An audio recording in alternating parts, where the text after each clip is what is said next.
On en vient à une exposition consacrée au pastel au Petit Palais à Paris. Une exposition exceptionnelle car ces œuvres sont rarement montrées au public en raison de leur fragilité. L'occasion pour nous d'en savoir plus sur cette technique autant pratiquée par des amateurs que par les grands noms de la peinture. Valérie Gagé, Valérie Lucas. Observez bien ces tableaux. On jurerait des peintures à l'huile. Et pourtant ce sont des pastels, autrement dit des dessins, réalisés avec des bâtonnets de couleurs. Inventée en Italie au XVIe siècle, cette technique fut longtemps cantonnée à ce type de portrait, reflet très apprêté de l'aristocratie. Mais au XIXe siècle, des artistes s'en emparent pour réaliser des œuvres plus audacieuses, comme ce pastel impressionniste signé Berthe Morisot, ce tableau grand format de Degas, ou ce nu impressionnant tant la peau semble veloutée de Pierre Carrier-Belleuse. Le pastel, c'est du pigment à l'état pur, pratiquement.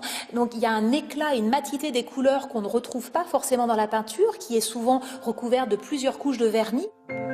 Exemple parfait, ce portrait sur fond d'or, irradiant la lumière.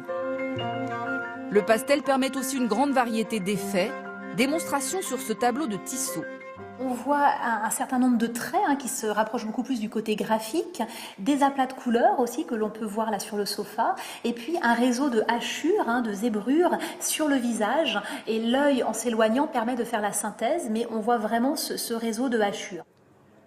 Rares sont les artistes qui travaillent aujourd'hui exclusivement au pastel. Dans son atelier de Montreuil, Emmanuelle Perrat explore cette technique depuis 20 ans. Elle préfère le pastel à la peinture à l'huile. Il permet un contact plus direct avec la toile et la matière. C'est une technique qui est absolument immédiate. C'est-à-dire que je n'ai aucune contrainte de temps de séchage, comme c'est le cas en peinture.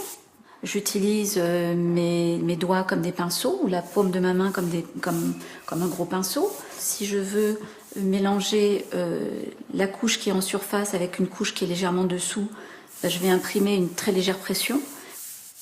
Le pastel est fragile, sensible à la lumière, à l'humidité et au choc. Il faut le mettre sous verre.